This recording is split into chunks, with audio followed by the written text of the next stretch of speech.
year is 1347. Winter has arrived in the English Midlands, and with it, a storm that shakes the very stones of Warwick Castle. You are a castle guard, standing watch on the eastern tower, as snow and wind batter the ancient walls. Tonight, you are the sentinel between the warmth within and the darkness beyond.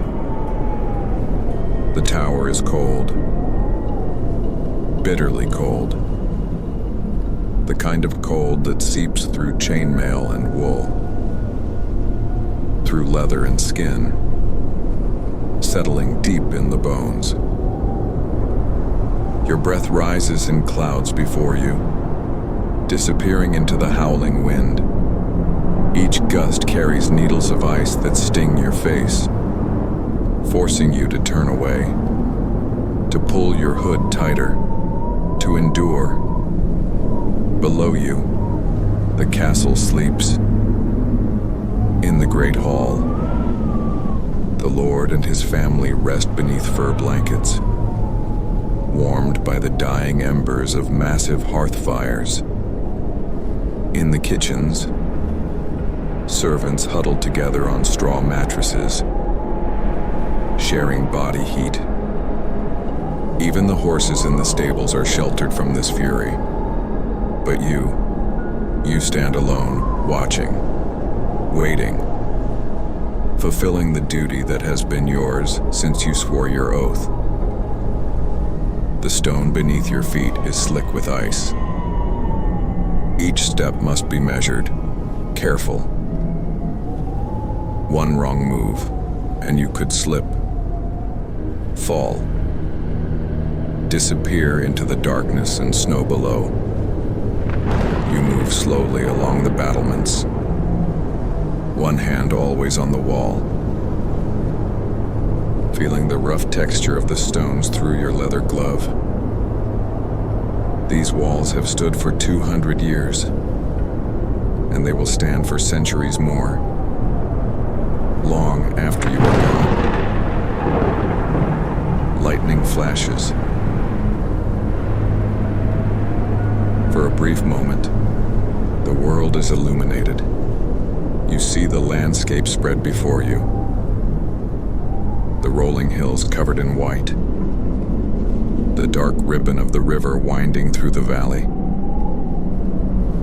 the distant forest, black and forbidding. Then darkness returns, deeper than before, followed by the rumble of thunder, rolling across the sky like the drums of war.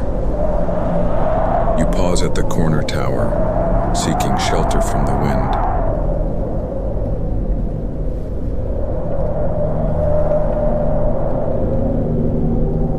Here, there is a small alcove, a space just wide enough for a man to stand, protected on three sides by stone.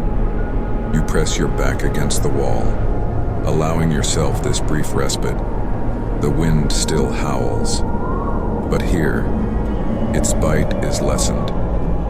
You close your eyes, just for a moment, listening to the storm. The sound is overwhelming. The wind screams through the crenellations.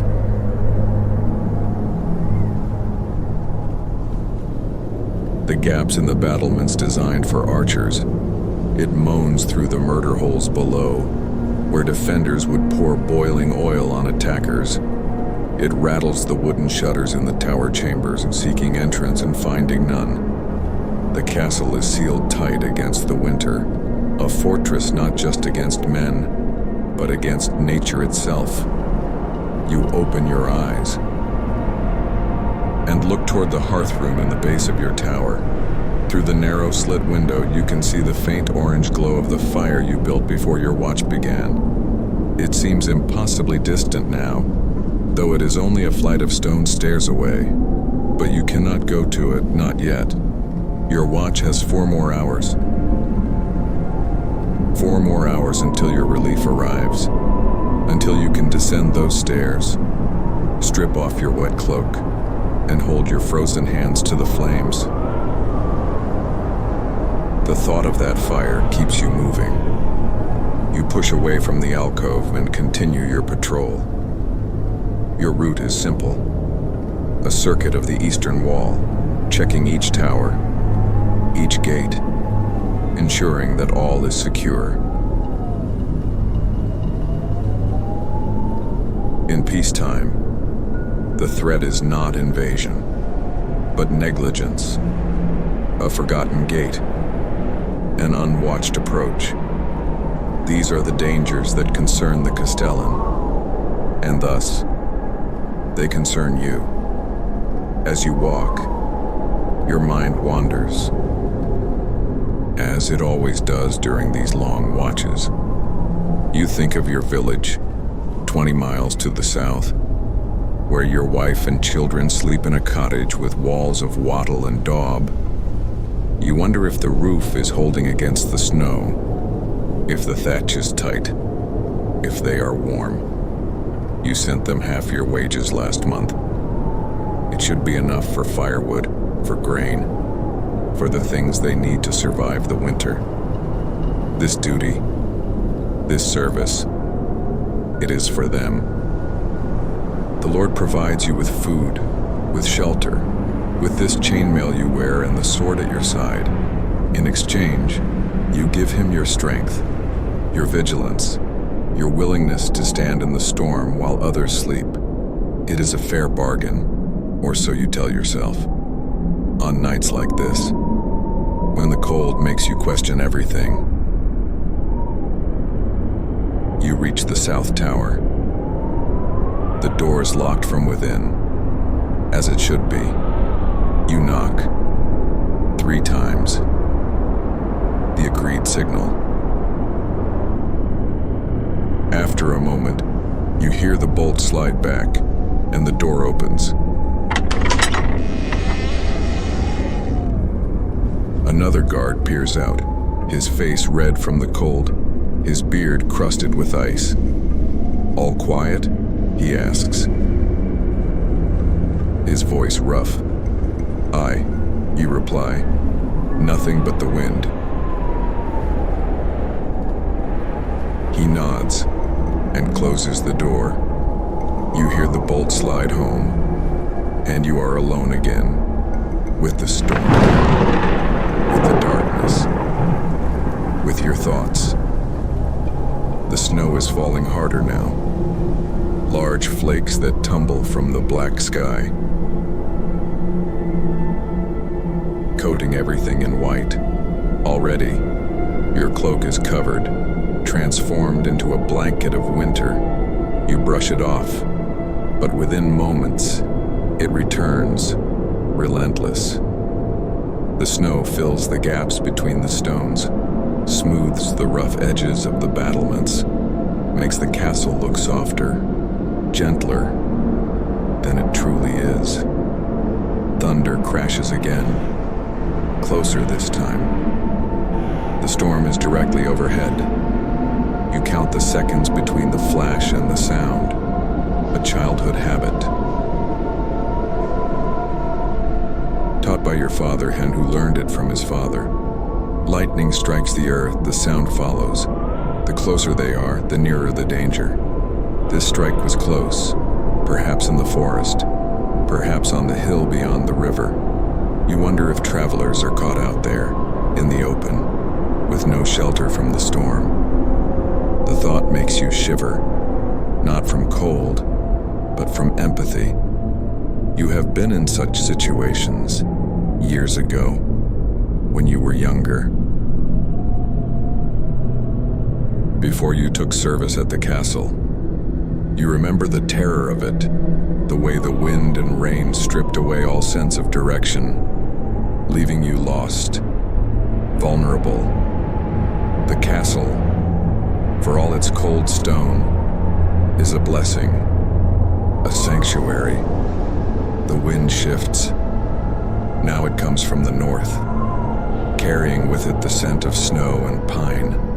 It brings memories, of winter hunts in the forest, of tracking deer through deep drifts, of returning home with fresh meat, triumphant. Those days seem distant now, almost like they belonged to another man. The boy who hunted is gone, replaced by this guard, this sentinel, this keeper of walls. You continue your circuit. Your feet are numb now. You can barely feel the stone beneath your boots. You stamp them, trying to force blood back into your toes. The movement helps, slightly. You clench and unclench your hands inside your gloves, keeping your fingers flexible. Ready? Just in case. Just in case something happens, but nothing will happen tonight. Nothing ever happens. The enemy is winter, and winter cannot be fought with swords, only endured, only survived. Time passes strangely in the storm. Minutes stretch into hours. Hours compress into moments. You lose track. Your world narrows to the next step, the next breath, the next heartbeat. The cold becomes everything. It is your companion, your adversary, your only certainty. Finally, you hear footsteps on the stairs. Your relief, arriving early, mercy from the watch captain. The door to the tower opens, and a figure emerges, wrapped in furs, face hidden by a hood. Go, he says simply. Warm yourself. You nod, too cold to speak, and stumble toward the tower door. The warmth hits you immediately, rising from the hearth room below. You descend the spiral stairs, each step bringing you closer to the fire, to relief.